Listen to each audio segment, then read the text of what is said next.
Саясат дегенде ичкен ашыбызды баарыбыз эле ыргыта чапсак керек, менимче. Урматтуу мусулман бир туугандар, мен сиздерге Атамбаев, Бакиев, Жээнбеков, Акаев, Роза Отунбаева, Садыр Нуркожоевич, Ташиев, депутаттар ушулар тууралуу мен кенен маалымат берейин де. Жок, тууганым.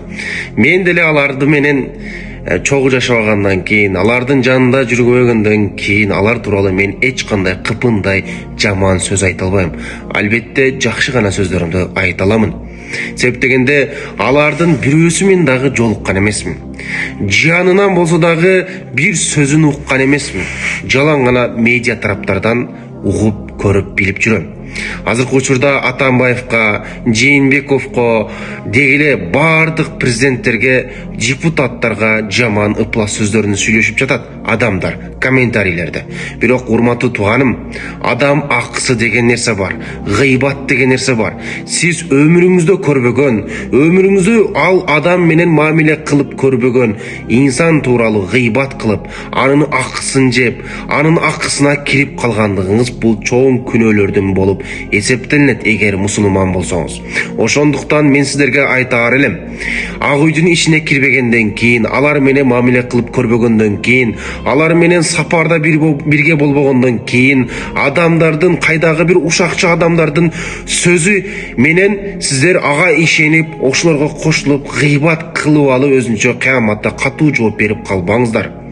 Садыр Жапаров менен мисал келтиргенде, аны менен сапарда бирге болгон эмессиз. Анан жаман сөздөрдү сүйлөйсүз, бирөөдөн угуп алып. Эч кандай далилиңиз жок. Парламентке өмүрү кирген эмессиз. Бирок сиз азыркы учурда ал тууралуу, же болбосо башка депутаттар тууралуу, президенттер тууралуу жаман сөздөрдү айтасыз. Жаман сөзүңүзгө ылайыктуу далилиңиз дагы жок.